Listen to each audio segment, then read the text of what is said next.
Present మనం Amaravati capital ఏదైతే ఉందో సీడ్ యాక్సిస్ రోడ్ అంటారో ఆ సీడ్ యాక్సిస్ రోడ్లో ఉన్నాం. మనకు అక్కడ కనపడేవన్నీ ఎమ్మెల్యే క్వార్టర్స్ అవి.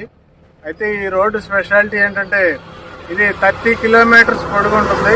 సీడ్ యాక్సిస్ రోడ్ అంటారు దీన్ని. 5 years బ్యాక్ అప్పటి గవర్నమెంట్ మనకి డ్రోన్ తో విజువల్స్ తీసి పెట్టడం జరిగింది. అప్పుడు అందరూ గ్రాఫిక్స్ ఏమనుకున్నాం మనం. అప్పట్లో డ్రోన్స్ వాడటం అప్పుడే కొత్తగా స్టార్ట్ అయింది కాబట్టి మన అందరం పైనుంచి డ్రోన్స్ తో తీసేసరికి గ్రాఫిక్స్ అనుకున్నాం అందరం. కానీ ఇది గ్రాఫిక్స్ కాదండి, ఒరిజినల్ గా ఉంది రోడ్డు. ఎక్సలెంట్ గా డెవలప్ చేశారు. 8 lanes.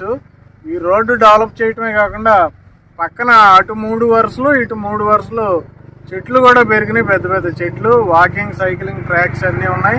అయితే ప్రజెంట్ ఈ రోడ్డు గురించి ఇప్పుడు ఎందుకు చెప్పుకుంటున్నాం అంటే ఇప్పుడు అమరావతిలో రియల్ ఎస్టేట్ ట్రెండ్ అనేది మరలా స్టార్ట్ అయింది కాబట్టి సీడ్ యాక్సిస్ రోడ్డుకి ఆనుకుని గజం 50,000 వరకు వెళ్ళిపోయింది. ఇప్పుడు ఎవరైనా గజం 50,000 పెట్టి ఈ సీడ్ యాక్సిస్ రోడ్డుకి ఆనుకుని ఫ్లాట్లు కొనాలనుకుంటే వెంటనే డిస్క్రిప్షన్లో ఉన్న నెంబర్ కాంటాక్ట్ చేయండి. Thank you very much.